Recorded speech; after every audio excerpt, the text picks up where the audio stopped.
Hey guys, what's going on? Nivens here. Time for your weekly rock wind-up. Well, another Golden Globe nomination for Nine Inch Nails mastermind Trent Reznor and his scoring partner Atticus Ross for the David Fincher film Gone Girl. These guys have worked together numerous times beforehand, obviously, with Fincher in the flick Social Network, as well as The Girl with the Dragon Tattoo, which they won a couple of awards for. Now, speaking of Nine Inch Nails, they took second place in fan voting for the Rock and Roll Hall of Fame nominees. First, not really any surprise here, Stevie Ray Vaughan and Double Trouble. Now, if history repeats itself, last year we saw both Rush and Kiss have the nominations or the fan votes lead to being inducted into the Rock and Roll Hall of Fame. We'll find out in the next couple days if that'll be the case this year with both Stevie Ray Vaughan and Nine Inch Nails.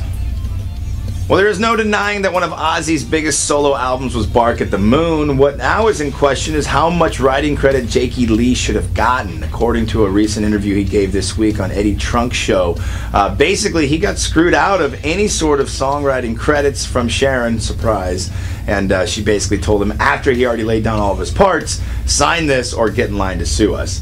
He felt like it was going to be an incredible legal wrangling, so he just went along with it. But he did say that he made sure to get up front the contract for The Ultimate Sin, of which he got writing credit for. Well, the weird, strange, sad saga of Creed frontman Scott Stapp continues this week with a couple of phone calls to 9/11. It seems first it was his wife and his sister-in-law that called the police to try and have him get basically admitted into a psychiatric ward for a considerable amount of time as they fear for his well-being. And then Stapp supposedly printed off something like 300 or 400 pages from the internet from the CIA, as he is an operative for them and allegedly has been hired to assassinate Obama.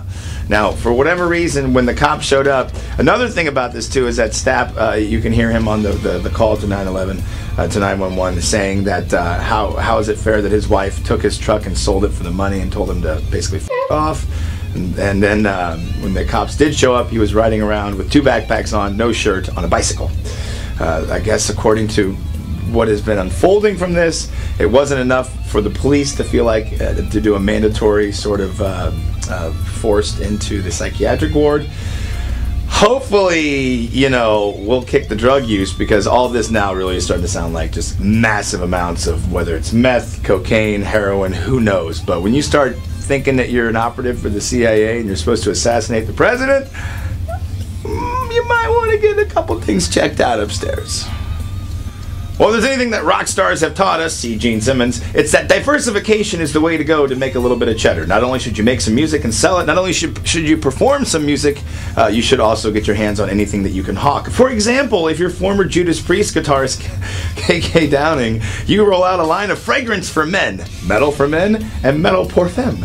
On top of that, you've got Jane's Addiction axeman Dave Navarro that has teamed up with the Stockroom on their 25th anniversary, and surprisingly enough, the 25th anniversary of Nothing Shocking from Jane's Addiction, to roll out a brand new guitar strap that will double for bondage and S&M, a wearable belt, and a locking collar. Of course, both of these products will have limited edition signings to them if you want to go ahead and add that to your collection. So yeah, you could lock somebody up in your basement and then you could smell really good while you do it. And to close out your weekly rock wind-up, it seems that Cold Chamber are back. They have put the final touches on their comeback album to be released in early 2015, and with that, a tour with surprisingly American Head Charge and Filter being the surprising one there. No plans for Kansas City as of yet. Closest spot will be down in Wichita on March the 17th. And speaking about shows in 2015, of course, make sure you're tuned into the Johnny Dare Morning Show Monday morning to find out about the very first Lodo show for 2015. I think you're going to dig it. I'm Nivens. Thank you very much for tuning in to Weekly Rock Wind-Up. Have a great weekend.